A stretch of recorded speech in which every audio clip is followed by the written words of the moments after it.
Hello बच्चों, चलिए प्रश्न को पढ़ते। इसमें लिखा है कि 33 सही 1/3 आरपीएम पर 36 तल में घूमते एक डिस्क पर केंद्र से 10 सेंटीमीटर की दूरी पर एक मच्छर बैठा हुआ है।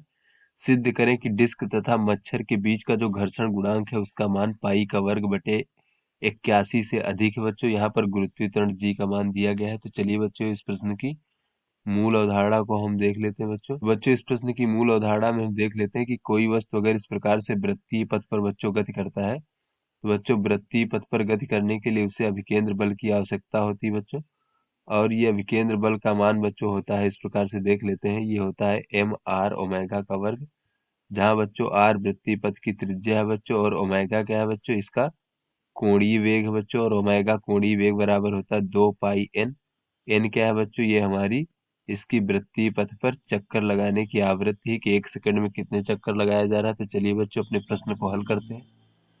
यहाँ पर बच्चों कहा जा रहा है कि एक डिस्क है जो 36 तल में घूम रहा है बच्चों, इस प्रकार से। और बच्चों इसके जो केंद्र है वहां से 10 सेंटीमीटर की दूरी पर एक मच्छर बैठा है बच्चों, इस प्रकार से 10 सेंटीमीटर की दूरी पर। तो बच्चों मच्छर भी इस प्रकार से वृत्ताकार पथ पर घूम रहा है बच्चों। तो बच्चों मच्छर का वृत्ताकार पथ पर घूमने के लिए जो है बच्चों, इसे आवश्यक अभिकेंद्र बल होगा बच्चों, अभिकेंद्र बल की आवश्यकता होगी जो कि इसे घर्षण बल से बच्चों इस प्रकार से प्राप्त होगी।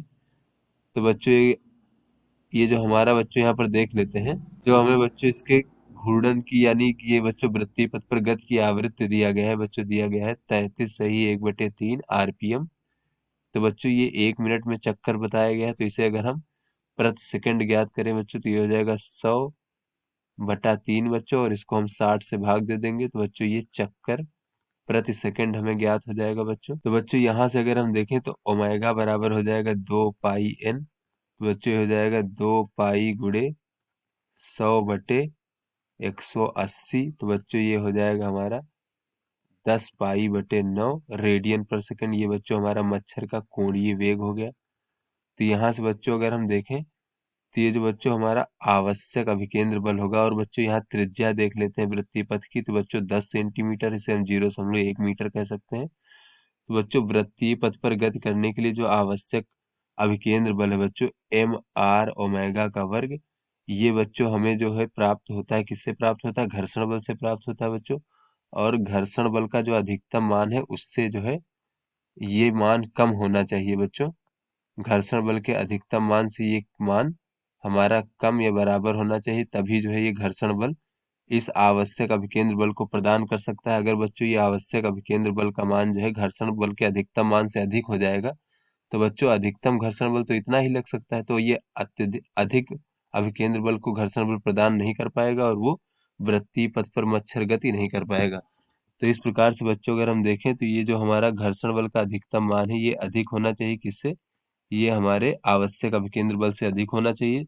तब जो है बच्चों इतना ही घर्षण बल लग करके बच्चों ये आवश्यक अभिकेंद्र बल प्रदान कर देगा। तो बच्चों ये जो हमारा अधिकतम घर्षण बल मान होता है ये होता है घर्षण गुणांक म्यू और गुणे बच्चों अभिलंब बल एन। तो बच्चों मच्छर पर यहाँ पर नीचे की ओर गुरुत्वाकर्षण बल mg लग रहा होगा, तो इतना ही ऊपर की ओर अभिलंब बल लग रहा होगा। तो बच्चों ऊर्ध्वाधर दिशा में संतुलित है, इसलिए एन का मान जो है mg के बराबर होगा। तो बच्चों म्यू mg कह सकते हैं इसको इस प्रकार से।